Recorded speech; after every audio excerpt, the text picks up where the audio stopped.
வா என் உயிரே, முதலில் ஒரு விஷயத்தை தெளிவுபடுத்த விரும்புகிறேன். என்னை நீ வணங்கினால் நான் உனக்கு அதிகமான சோதனைகளை தான் கொடுப்பேன் என்று மற்றவர் சொல்வதை கேட்டு பீதி அடைவதை முதலில் நிறுத்து. என்னிடம் வந்தாய், நீ சோதனைக்குட்படுத்தப்படுவதில்லை.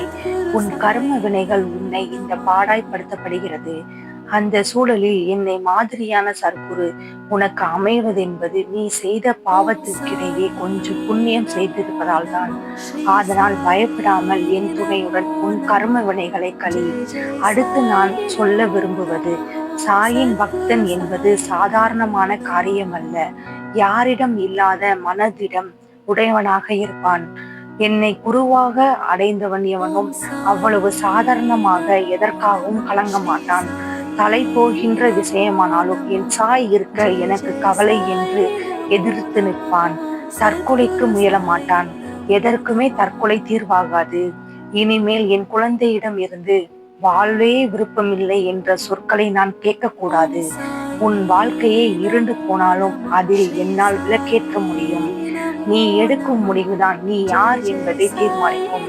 அதுவே உன் வாழ்க்கையும் தீர்மானிக்கும். மனம் திருப்தியை அடையவில்லை என்றால் உன்னால் வெற்றி பெற முடியாது. முதலில் நான் நன்றாக இருக்கிறேன் என்று உனக்குள் நீ சொல்லிக்கொள். அப்போதுதான் நீ செய்யும் செயலில் உன்னால் கவனம் செலுத்த முடியும். உனக்கு இப்பொழுது இருக்கும் மனக்குழப்பத்தில் இருந்து வெளியே வருவாய். நீ எச்செயலை முழு கவனமாக செலுத்தும் போது மட்டுமே அதில் உள்ள நிறை குறைகளை புரிந்து கொள்ள முடியும். உன் எண்ணங்களை பொறுத்தே இந்த உலகில் மீதான உன் பார்வை இருக்கும். சிலரின் வாழ்க்கை இந்த உலகத்தில் எப்படி வாழ வேண்டும் என்று கற்றுத்தருகிறது. சிலரின் வாழ்க்கை இந்த உலகத்தில் எப்படி வாழக்கூடாது என்று கற்றுத்தருகிறது. கோபங்களை குறைத்தும் சந்தோஷங்களை அதிகரித்தும் காட்டும் முகங்களை தொலைக்காமல் நிரந்தரமாக தக்க வைத்துக் கொள்.